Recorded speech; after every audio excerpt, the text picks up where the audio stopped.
Happy Republic day दोस्तों। आप सबको रिपब्लिक डे की हार्दिक शुभकामनाएं। आज जो है भारत को आजाद हुए 74 साल हो गए हैं। हम आज जो है उन क्रांतिकारियों को याद करेंगे जिन्होंने भारत को आजाद कराने के लिए अपना बलिदान दे दिया। तो हम उन क्रांतिकारियों को आज याद करेंगे। हम गर्व से कहेंगे कि हम भारतीय हैं, हम भारतीय हैं, हम भारतीय हैं। जय भारत, जय हिंद। तो 1600 ईस्वी पूर्व जो है ईस्ट इंडिया कंपनी जो है भारत आई और धीरे धीरे जो है इन्होंने भारतीय राजाओं से व्यापार करना शुरू किया और धीरे धीरे जो है आधे भारत तक फैल गए।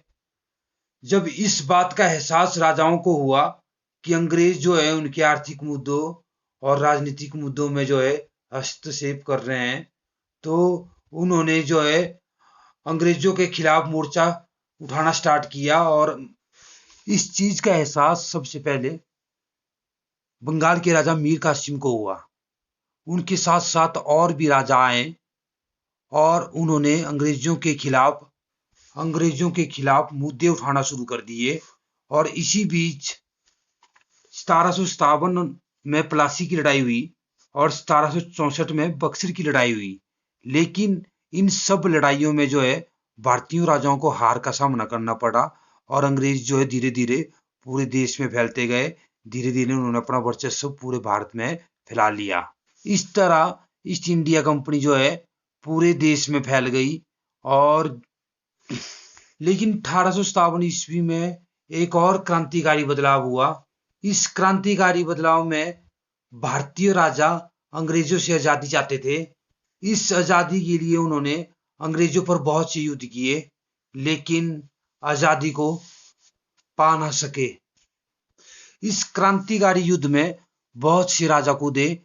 इनमें से तात्या टोपे, नाना साहब, झांसी की रानी लक्ष्मीबाई, बहुत से राजा कूदे, लेकिन ईस्ट इंडिया कंपनी को हरा ना सके। और इस तरह अंग्रेजों ने पूरे भारत में अपना वर्चस्व फैला दिया।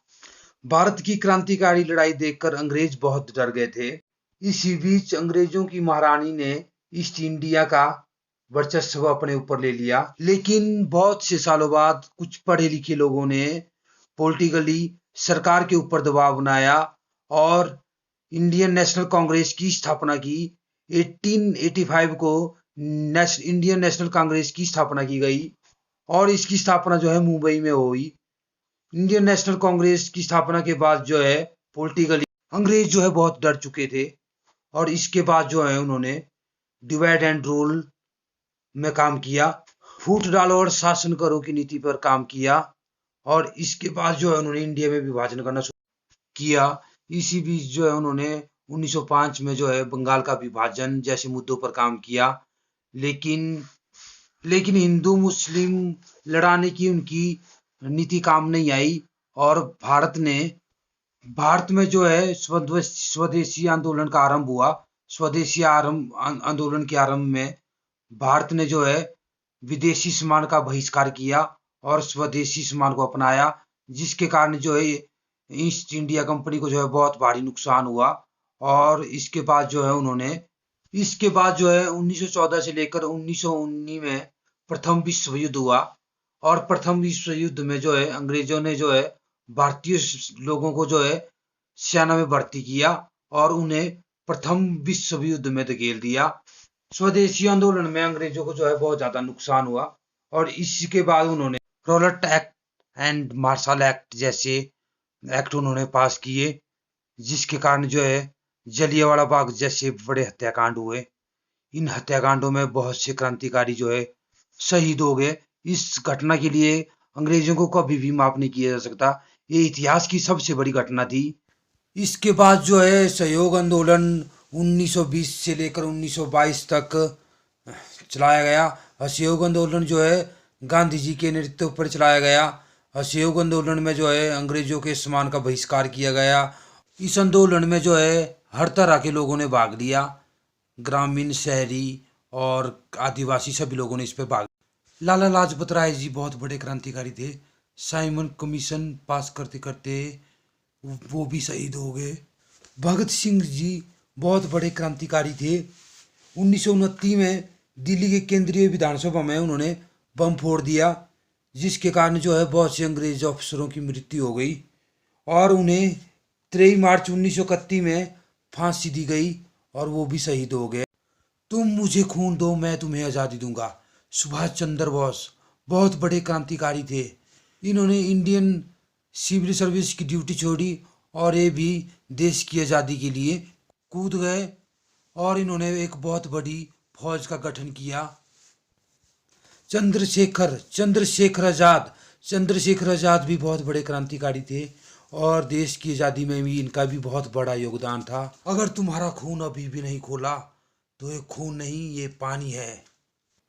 1942 में महात्मा गांधी जी ने भारत छोड़ो आंदोलन शुरू किया। भारत छोड़ो आंदोलन में शहरी, ग्रामीण, आदिवासी, हर तरह के हिंदू, मुस्लिम, हर तरह के सभी लोगों ने इस पर बढ़ चढ़कर हिस्सा लिया। 1945 में जो है विश्व युद्ध समाप्त हो गया। विश्व युद्ध के समाप्त होने के बाद जो है भारत में जो है भारत छोड़ो आंदोलन बहुत तेज हो गया, जिसके कारण पूरे भारत में, पूरे विश्व में एक आवाज़ बुलंद हो गई कि भारत छोड़ो, भारत छोड़ो, भारत छोड़ो। और अंग्रेज़ों को जो है मजबूरन भारत को छोड़ना पड़ा और इस तरह भारत को आज़ादी मिली। दोस्तों, हमें जो है आज़ादी बहुत मुश्किल से मिली है। इसमें जो है हमारे वीरों का बहुत बड़ा बलिदान है, तो हमें इन चीज़ों को नहीं भूलना है। दोस्तों, हिंदू, मुस्लिम, सिख, ईसाई, हमें सबको आपस में बड़े प्यार से रहना चाहिए। हमें अपने देश को जो है जाति के भेदभाव पर नहीं बांटना है। दोस्तों, हमें अपने देश को आगे बढ़ाना है, ऊंचाइयों पर ले जाना है। हमें सबको मिलकर काम करना है। दोस्तों, अगर आप सबको मेरी वीडियो अच्छी लगी हो तो प्लीज़ लाइक, शेयर, सब्सक्राइब जरूर करना। Thank you. जय हिंद, जय भारत।